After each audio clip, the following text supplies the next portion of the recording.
When Ava Stone walked onto the exclusive private airport grounds, Captain Ryan Hale already decided she didn't belong. His cold stare swept over her simple navy jacket and relaxed curls, categorizing her instantly as not someone who owns a jet before she even said a word. But what he didn't know was that the sleek, polished jet parked to the runway wasn't just hers in passing. It was a symbol of the empire she had painstakingly built, a direct result of years of hard work and determination in the luxury industry. "I'm here for the Stone flight to Zurich," she said calmly at the check-in desk, her dark eyes reflecting a blend of kindness and sharp wit. When Captain Hale approached with his barely hidden disdain, an uncomfortable silence hung in the air, as if the very atmosphere could sense the brewing conflict. His patronizing tone about how different jet owners like her were stirred something within Ava, not just indignation, but the steady, unwavering commitment to fight against ignorance that had driven her success. At Legacy Stories Media, we've witnessed countless encounters where bias meets unexpected authority, but what unfolded between this pilot and the woman he underestimated would turn into much more than a disagreement. It would become an important lesson in humility delivered from the skies. The private terminal had an air of grandeur, its polished marble floors glistening under elegant lighting, the whispered conversations of the elite mixing with the soft hum of luxury. Ava sat in quiet confidence, observing her surroundings with the calm of someone who belonged, even if some people didn't see it. Her simple navy jacket paired with wide trousers was a statement of quiet power.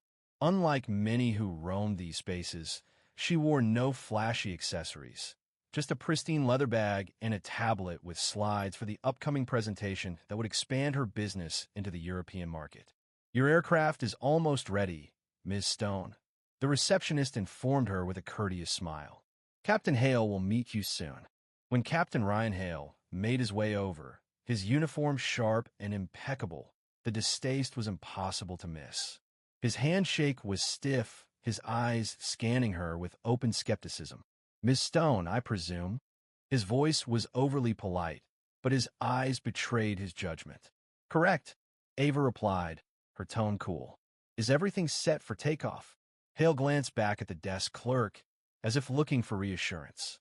"Everything's in order, though I must say, we don't often see clients like you."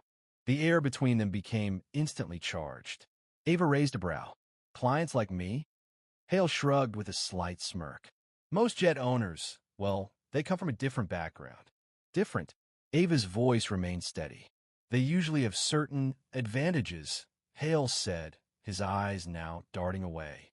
"It's not common to see someone," his words trailed off, but the implication hung in the air.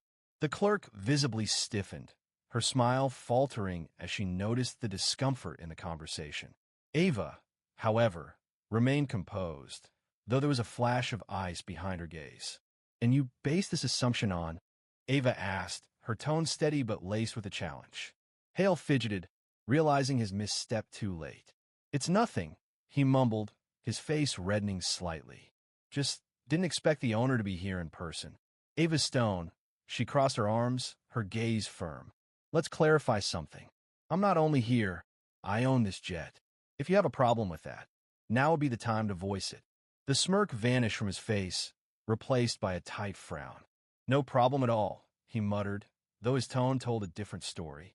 As Hale turned away to perform the pre-flight checks, Ava's voice stopped him in his tracks. "Captain," he paused, glancing back. "Make sure everything is properly checked. I have no patience for any lack of professionalism." In the quiet lounge, Ava took a seat by the window. Her tablet displayed the presentation slides for her meeting in Zurich, but her mind wandered back to the conversation with Captain Hale. Over the years, she had become an expert at detecting bias, even when it was subtle. It didn't always announce itself loudly. It was often embedded in condescending glances or disguised as polite words. Hale's thinly veiled disrespect was as clear as day to her.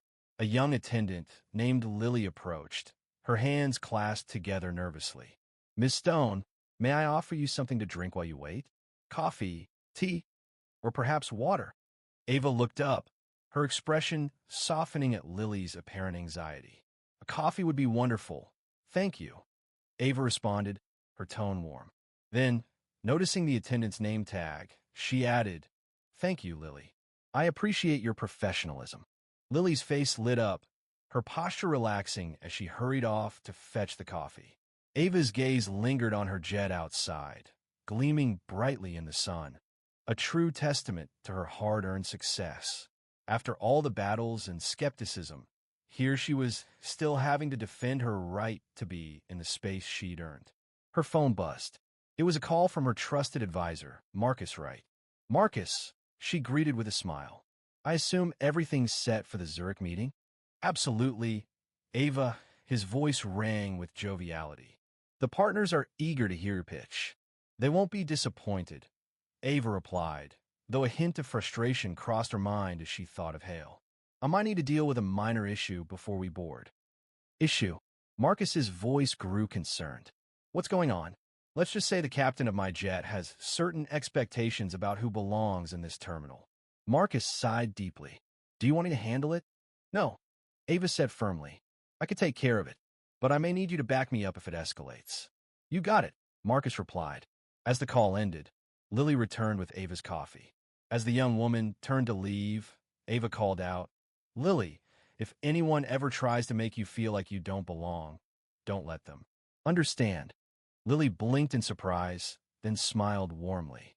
I will, Miss Stone. Thank you. Moments later, Ava noticed some commotion at the far end of the lounge. Hale was speaking heatedly with another staff member. Though she couldn't hear their words, it was clear that something was off. Setting her cup down, Ava stood, smoothing her blazer. Time to face the issue head-on.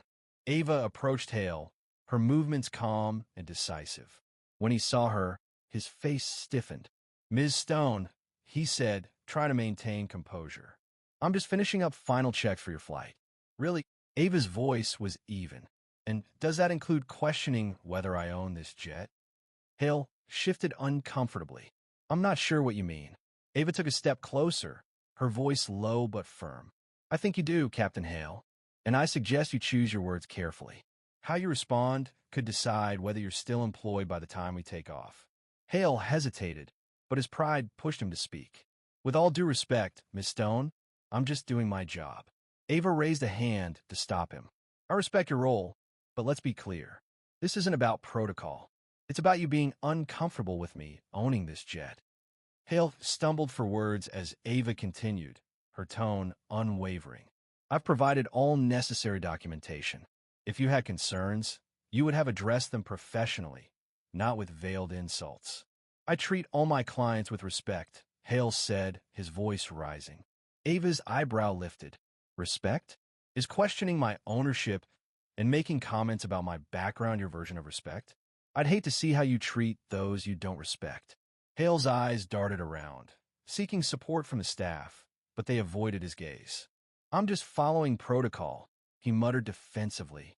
It's personal now, Captain, Ava said, her voice firm. You decided I didn't fit your idea of who should own a jet. I won't tolerate being treated as less than anyone here. Hale straightened, attempting to regain control. Miss Stone, I assure you, this was a misunderstanding. Everything will go smoothly. Ava studied him, seeing the cracks in his forced politeness. I'll hold you to that, she replied. But understand, I will report this to your superiors.